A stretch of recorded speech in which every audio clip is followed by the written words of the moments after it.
Oh, the biggest thrill in my life was meeting and working with Aretha and Dion and Diana.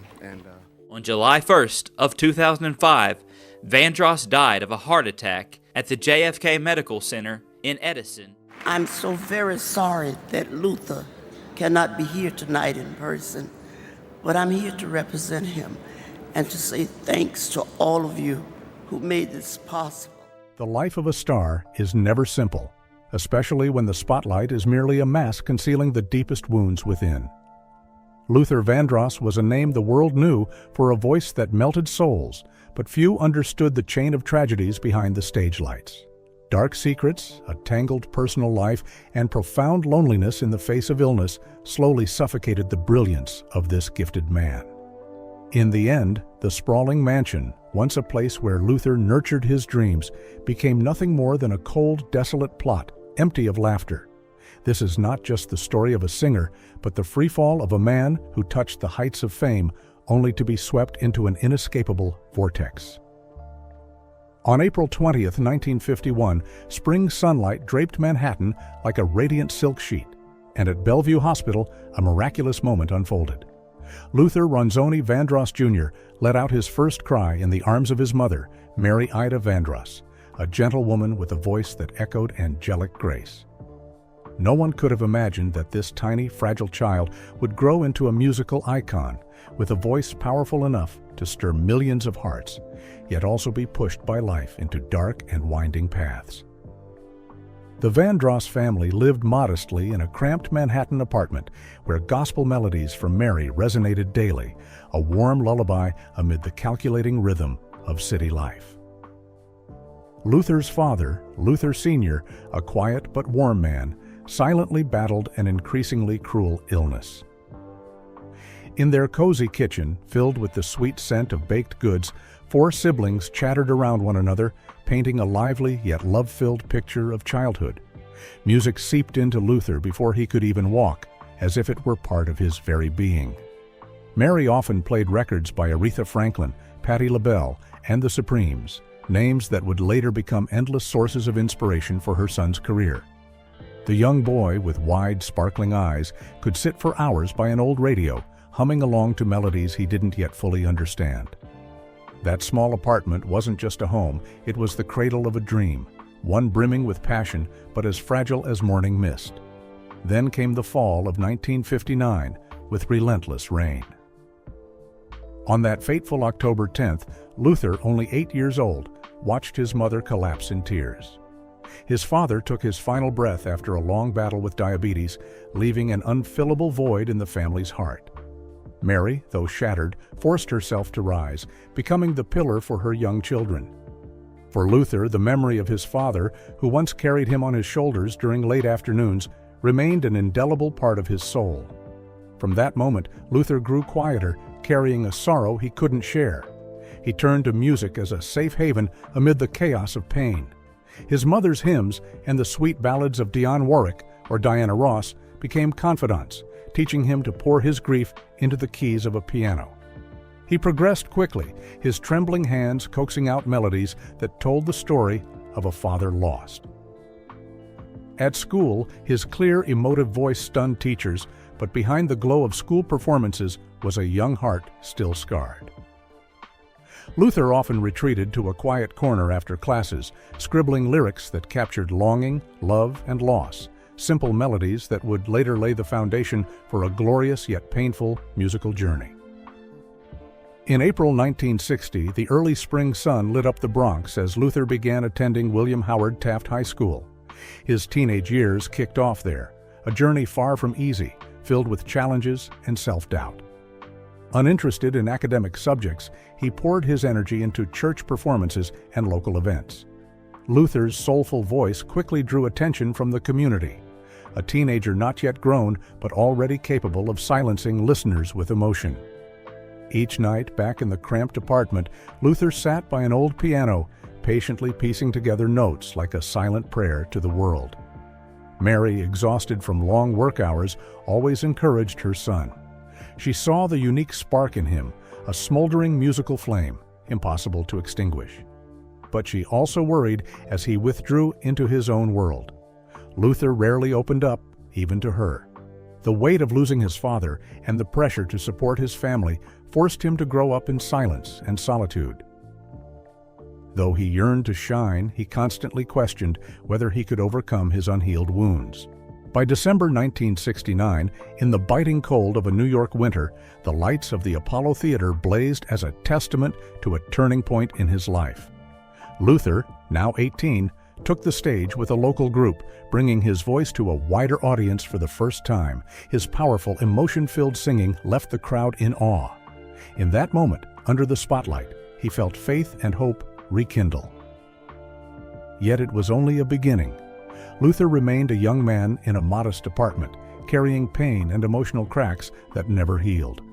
Ahead lay a dazzling but ruthless music world where fame walked hand in hand with unforeseen traps.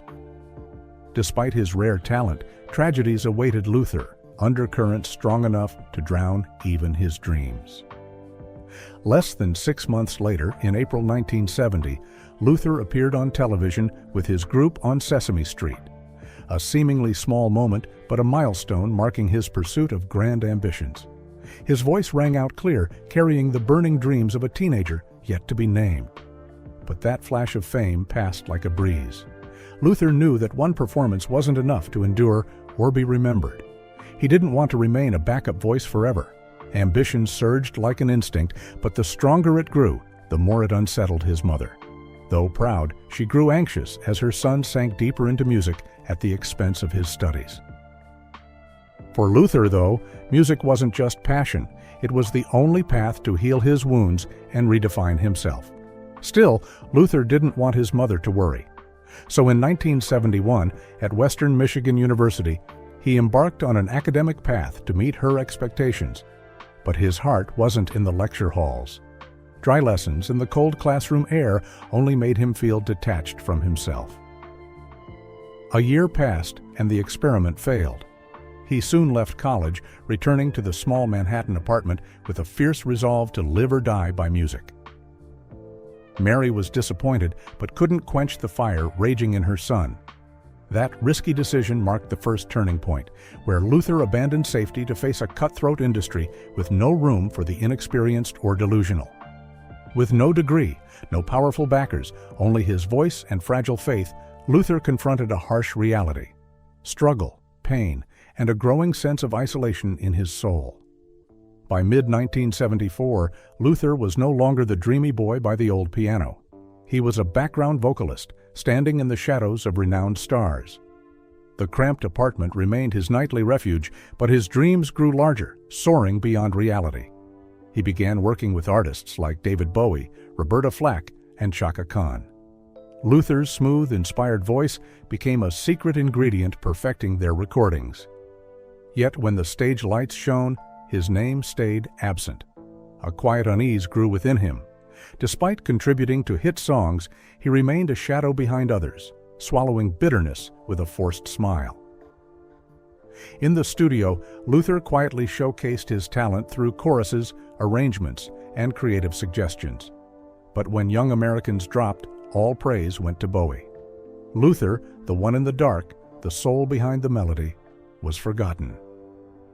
Each night, back in the familiar four walls, he wrote aching melodies, like cries from a heart wounded by a world that worshipped only big names.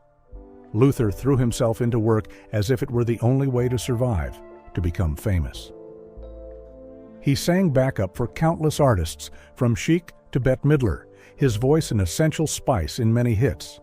Yet the more he was hired, the more trapped he felt in anonymity. When crafting a unique arrangement for Bowie's funky music, Luther stunned the studio. But once again, his name was overlooked when the album hit shelves. Whispers grew louder behind his back about being exploited, used as a tool for others to shine. Luther heard it all, understood it, but didn't react. He kept singing, kept creating perfection in every high note, while his heart hardened under prolonged injustice. Meanwhile, Mary quietly watched her son grow more reserved. Luther's eyes always held an unnameable sadness. She kept encouraging him, believing recognition would come. But Luther wasn't sure. While waiting for a real break, he turned to writing commercial jingles for Pepsi, KFC, and other big brands. The work brought income but dragged his dreams down to earth. He once wanted to sing about love, about memories of his late father, about pain that music could soothe. Now his lively melodies served only to sell products. The industry, with its empty promises and glossy handshakes, was slowly strangling the dream he'd sacrificed his youth to chase. Opportunity knocked in October 1976. Luther, now leading a group named after himself, entered the studio with hope overflowing. Their debut album, a project he poured his heart into, was complete, every note carrying his aspirations. Before the mic, his voice flowed like a river, rich with emotion and power. But when the album launched, it sank into silence. Audiences were indifferent, critics cold. No spotlight emerged. The failure hit like a crushing blow, leaving Luther with heavy disappointment. Yet Luther refused to crumble. He dove into work with near-stubborn determination, singing backup, writing jingles, performing at obscure venues, all to keep the dream alive. Not until late 1978 did a spark rekindle. At 27, Luther stepped into the studio with Roberta Flack, a rare chance to touch the heights. He blended his voice with hers, creating a mesmerizing arrangement. But when the session ended, all eyes turned to Flack, and Luther faded into the familiar darkness. The feeling of being trapped as a backup singer grew undeniable. He longed to tell his own story through music, not just be a shadow behind the spotlight. Yet doors kept closing, from unfair contracts to producers who only wanted to exploit his unique voice without offering real opportunity. Financial strain from chasing his dream became stark. Luther took every job possible, from commercial recordings to small gigs. Still, the income couldn't lift him from the cramped room. Stress piled up, his lifestyle grew erratic, and his body began to change. In the mirror, he no longer recognized himself, eyes weary, demeanor drained. In March 1980, a sudden glimmer of hope appeared. A producer offered Luther a chance to record solo. His heart ignited. In the studio, he poured his passion into his voice, as if unleashing years of being overlooked. But the response was a cold rejection. The recording was deemed not commercial enough. Luther didn't argue or fight. He quietly returned, continuing to write melodies only he believed in. For the first time, he realized the road ahead wasn't just long, but littered with wounds, some that would never heal. Whispers in the industry began to spread, calling him ambitious, unwilling to accept his role. The quiet gossip stung his pride deeply. He questioned himself, was dreaming of the spotlight a mistake? Was aiming high in a ruthless industry wrong? But every time he stood before a mic, his voice declared he was born for this. Undervalued, pushed into the shadows, Luther pressed on. He knew a real chance would come, though the cost of recognition would surely be steep. His persistence paid off just a year later. In August 1981, Luther completed his debut solo album, Never Too Much. Sweat beaded on his brow, but his eyes blazed. His velvet voice infused every soulful melody, pulling listeners into his heartbeat. The title track was an undeniable statement of passion and strength, shattering all doubts. On release, the album exploded onto Billboard's R&B chart, hitting number 1. It was no longer the voice of an unknown artist, it was Luther's soul, heard by the world for the first time. The small apartment where he once quietly wrote music now echoed with celebratory cheers. But amid the joy, pressure crept into every breath. Fame didn't come gently. It surged like a flood, sweeping Luther from quiet sidelines to blinding light. Producers who once ignored him now scrambled back. New York opened its arms, but with it came countless scrutinizing eyes. Fans wept hearing him sing, while critics dissected every note, every lyric. Some voices questioned whether Luther was straying from gospel, chasing trends, but he ignored them all to walk his own path. In the spring of 1982, New York bloomed as vibrantly as Luther's career. He returned with Forever, For Always, For Love, an album like a memoir, from memories of loss to a resilient rise. Its poetic, emotional ballads once again captured hearts. The album quickly went platinum, wealth poured in, success surrounded him. But amid the applause and record-breaking numbers, commercial pressure tightened. The label demanded catchy, easy-listening tracks, far from the soulful songs Luther cherished. In meetings, calculating faces urged him to modernize, to be more marketable. Though frustrated, Luther compromised, knowing one misstep could end the game. Yet each time he sang songs that didn't reflect his soul, he felt he was betraying something sacred. The sound remained flawless, but beneath it lay a quiet sorrow only those closest to him could sense. In June 1983, Luther, now a true star, moved into a lavish 10,000-square-foot mansion with 5 bedrooms and a lush garden. The home was a clear symbol of success, of the heights he'd reached. Parties filled the space with laughter and twinkling lights. But within Luther, a silent battle raged.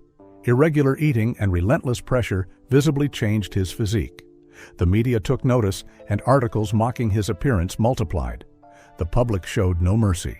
He forced smiles for cameras, but each word cut deep into his insecurities.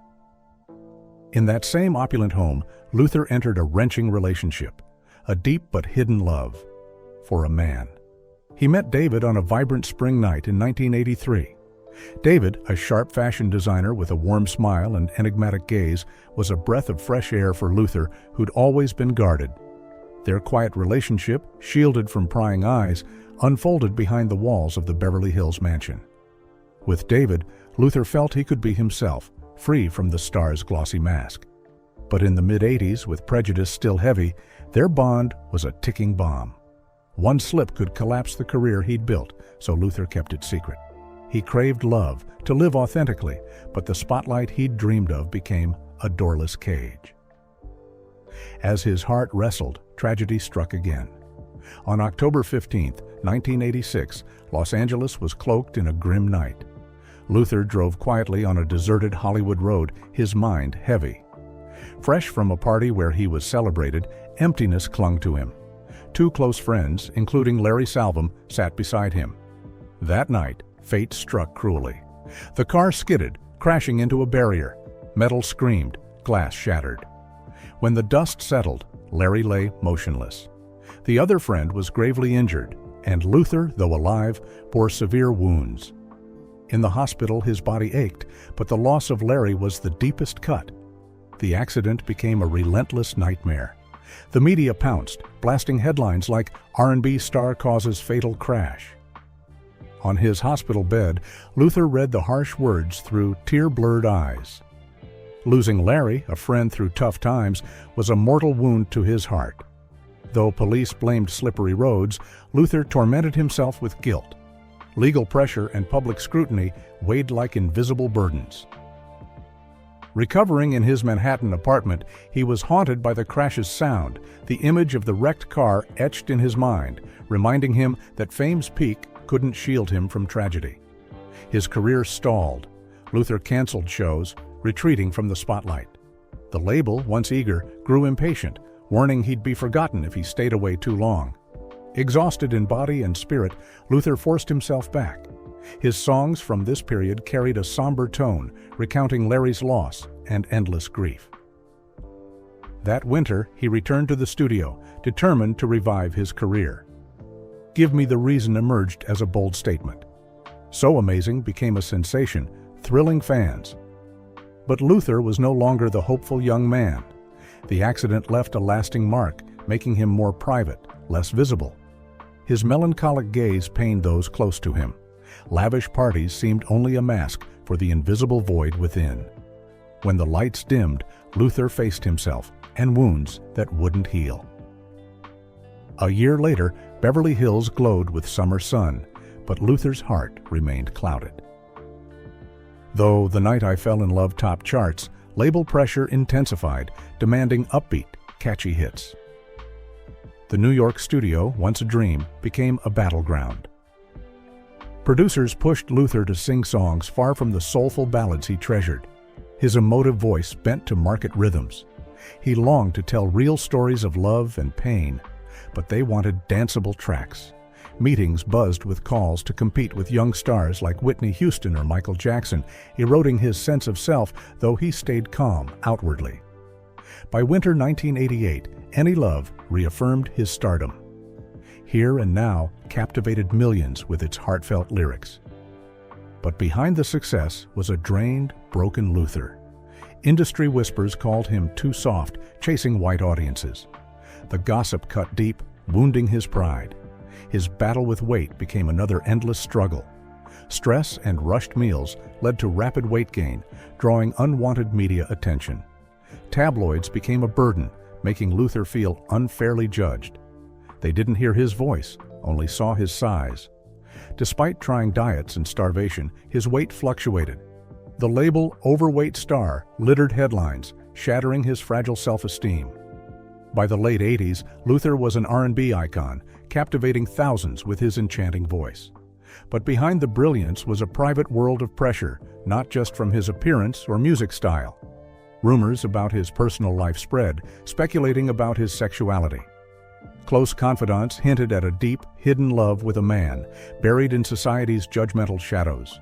Under public scrutiny, tension strained his relationship with David. Los Angeles felt stifling, their once safe home now a place of anxiety. David leaned toward openness, while Luther wrestled with fears. Harsh media, canceled contracts, relentless tabloids. Haunted by old prejudices and the 1986 crash, he withdrew further. He feared another collapse, with nothing left to hold on to. David waited patiently, hoping for change, but Luther's heart grew heavier, torn between love and survival. In the nights that followed, he lingered in the studio, alone with music and memories. He thought of quiet evenings under dim lights, stolen handholds in the dark, and his mother, her expectations as the family's anchor. Caught between unfulfilled love and life's burdens, Luther sank deeper into silence. Each rejection of David felt like losing a piece of his heart. That fall, David stopped waiting. Their final parting came on a cold sunset afternoon. David left, taking with him hopes that never bloomed. In the now too large, chilly mansion, Luther stood by the window, watching the man he loved walk away.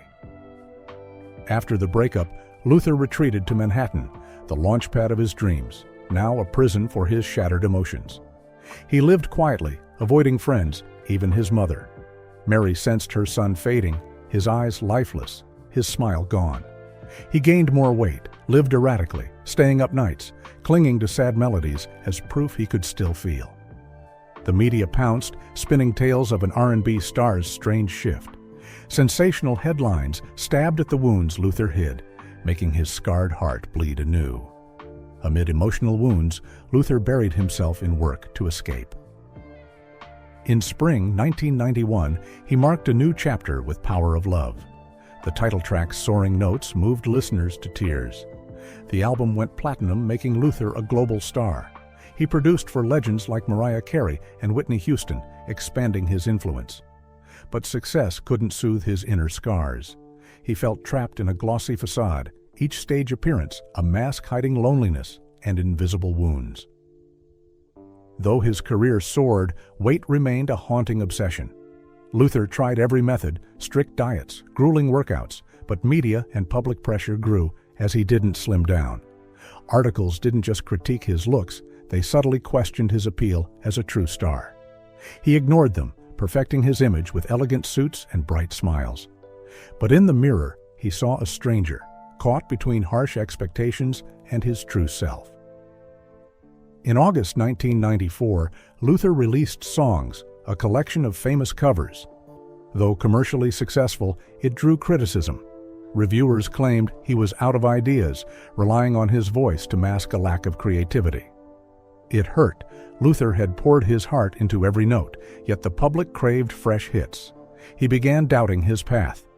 In moments of despair, he revisited old recordings, trying to reclaim the spark when music was pure joy. His relationship with family became another unavoidable burden. His aging mother, Mary, leaned on Luther for emotional and financial support. Though he provided, he rarely shared his true feelings, even with her. Those close saw him lost between his radiant star image and a wounded soul. He wanted to express pain through music, but fans demanded sweet romantic ballads, leaving him torn. 4 years later, on July 10, 1998, Luther stepped into a new mansion in Greenwich, Connecticut.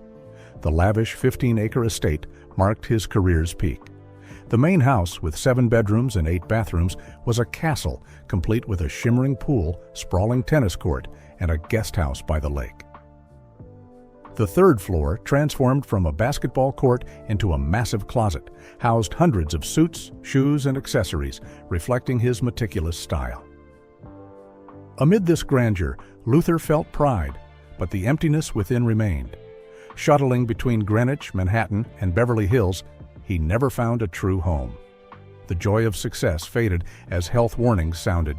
Years of stress, relentless pressure, and poor diet led to illness. Diabetes, a painful legacy from his father, crept into his body. High blood pressure left him increasingly fatigued after shows. Though aware of the risks, Luther ignored them, diving into work to escape looming fears. Mary, now frail, worried as her son's health declined. But Luther, wanting to ease her, kept his fears private. He buried his dread in music, as he had since he was a fatherless boy in that small Manhattan apartment. The consequences of ignoring his health struck on April 16, 2003. That morning, while enjoying a rare peaceful moment in his mansion, a searing pain hit, and Luther collapsed. A stroke, born of long-simmering diabetes and hypertension, dealt a devastating blow. Rushed to the hospital, frail and dazed, memories of his father, the crash, and years of struggle flooded back like a torrent. In pain, music remained his only refuge, with a longing to finish a new album, a work infused with his heart and soul. Just 2 months later, in June 2003, Dance with My Father debuted as Luther's health crumbled. The title track, co-written with Richard Marx, was a heartfelt tribute to his late father. Its gentle yet aching melodies told the story of a 12-year-old boy losing his dad in that Manhattan apartment. The album touched millions, earning platinum status and 4 Grammy Awards. But Luther could only receive the success through a TV screen, his weak voice heard in brief interviews. His desire to stand and sing again remained a dream as his body faltered. The media, as always, didn't relent. Some called the album his final legacy, as if he'd already passed. The words, though partly true, stung like salt in an open wound. No matter how resilient, Luther couldn't escape feeling forgotten while still alive. He fought daily to recover, relearning to walk, to sing, each step laced with pain. Deep down, he knew time was running out, and the fate that took his father was closing in. By late 2003, Luther sold the Manhattan apartment for $4.425 million. It was a painful but necessary step, as Mary wanted to be closer, preparing for the worst. His health weakened, pain grew frequent. Trips from hospital to Greenwich were grueling. Near the end, Luther grew quieter. He spoke little, often gazing out windows, his eyes lost in something distant. Close friends like Patti LaBelle visited, offering comfort, but his sadness couldn't be hidden. Unfinished dreams, unspoken loves, all lingered like scars. Music, once his escape, now echoed what was lost. Luther fought to recover. He endured physical therapy, each small step on a wheelchair a relentless battle. Doctors said progress was possible, but diabetes and hypertension wouldn't yield. He relied on a breathing tube, each breath a heavy burden. The media exploited his battle with illness, but their stories brought pity, not empathy. Once proud on stage, Luther now felt caged in weakness, viewed through a lens of public sorrow. He recalled years of scrutiny, especially about the love he never dared reveal, the hidden relationship with the man he deeply loved. His life was spent fearing the truth would destroy everything, fearing the media's wrath. Now, with death near, his greatest regret was not living authentically. Luther's life flickered on for another year. On June 10, 2005, he was admitted to JFK Medical Center, his body a mere shadow. The steady hum of machines played a mournful tune. Doctors warned his body could no longer fight. Complications from the stroke pushed him to the edge of life and death. By his bedside, Mary held on, her trembling hands clutching her son's. But nothing could hold back a life at its limit. On July 1st at 1:47 p.m., the air at JFK Medical Center fell still. Luther took his final breath, leaving the world at 54, an unfillable void in his wake. Mary wept by his side, her grief echoing the loss of her husband decades earlier. Luther's death shook the world like an earthquake. Fans flooded the streets, leaving flowers at the Greenwich House and Old Manhattan apartment. At his memorial, friends and colleagues called him a lonely genius, loved by millions but never truly understood. Even in those solemn moments, the media dug into his personal tragedies. They painted a star who rose to glory only to fall, revisiting rumors about his sexuality and the secret relationship he never revealed. Some close to him hinted at the pressure and fear that truth would ruin his career. Now gone, the gossip only deepened the tragedy. The artist who wanted to be cherished for his voice was judged for what he never shared. Though many articles brimmed with emotion, they couldn't ease the profound pain of those he loved, especially Mary, her youngest son, her greatest pillar, now lost. 3 years later, on March 15, 2008, grief claimed Mary's life. She left Luther's legacy to trust managers. The Greenwich House sold in 2015 for nearly $9 million. Realtors touted it as a symbol of luxury, but to those who knew Luther, it was where he battled illness and loneliness. The Beverly Hills home, marked by secret love and dreams, changed hands in 2018, but fell into neglect as its new owner left it empty. Luther's legacy is carefully preserved through a $40 million deal with Primary Wave Music covering music rights and his name. Proceeds from properties, recordings, and the Deal Fund, the Luther and Mary Ida Vandross Fund, supporting diabetes research, the disease that took both father and son. Though gone, Luther's impact endures with over 40 million records sold, 11 consecutive platinum albums. Rolling Stone named him among the 200 greatest singers ever, and he's enshrined in the National R&B Hall of Fame and Grammy history. Yet all this glory can't erase his life's shadows. From a dreamy boy in a small Manhattan apartment, Luther conquered the world with his voice. But behind the brilliance were wounds that never healed, losing his father, friends, health, and the chance to live authentically. His music, from Never Too Much to Dance with My Father, still resonates, a reminder of a radiant but lonely star who sang of love, loss, and unfulfilled dreams.